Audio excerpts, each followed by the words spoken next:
નડિયાદ ખાતે નિવૃત્ત આચાર્યના ઘરમાં ચોરી કરતા આરોપીને ઝડપી પાડતી વડોદરા ક્રાઇમ બ્રાન્ચ. વડોદરા શહેર તાંદલજા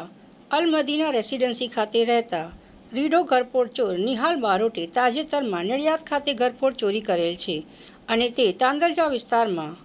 બ્લેક એક્સેસ મોપેડ ઉપર ચોરીના દાગીના વેચવા સારું ફરતો હોવાની માહિતી આધારે ટીમ તરત જ માહિતીવાળી જગ્યાએ જતા માહિતી મુજબની એક્સેસ મોપેડ સાથે ઈસમ નિહાલ રાજેન્દ્રભાઈ બારોટ રહેઠાણ અલ મદીના રેસિડેન્સી એકતાનગર તાંદલજા વડોદરા શહેરને શોધી કાઢી સદરી ઈસમ તેમજ તેની પાસેની એક્સેસ મોપેડ ઝડપી કરતા તેમાંથી મોટોરોલા અને સેમસંગ મોબાઈલ ફોન, મુથુટ ફાઇનાન્સની રિસિપ્ટ, રોકડા 1 લાખ તેમજ એક્સેસ મોપેડની ડેકીમાંથી ચાંદીની પાયલ નંગ 2,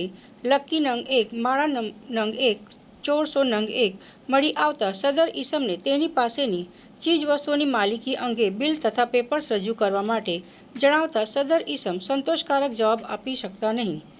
ઉપરોક્ત બાતમી હકીકત આધારિત ગુના અંગે સઘન પૂછપરછ કરતા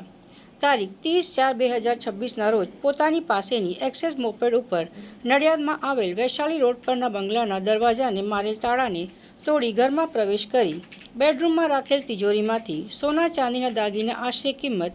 4,94,650ની મત્તાની ચોરી કરી હોવાની અને તે પૈકીના દાગીના વેચાણ તેમજ મુદ્દામાલ ચાંદીના દાગીના હોવાની હકીકત જણાવતા સદર ઈસમ પાસેની મળી આવેલ તમામ ચીજવસ્તુ કબજે કરી કાયદેસરની કાર્યવાહી કરી આગળની તપાસ તજવીજ માટે નડિયાદ પશ્ચિમ પોલીસ સ્ટેશન ખાતે સોંપવામાં આવેલ છે.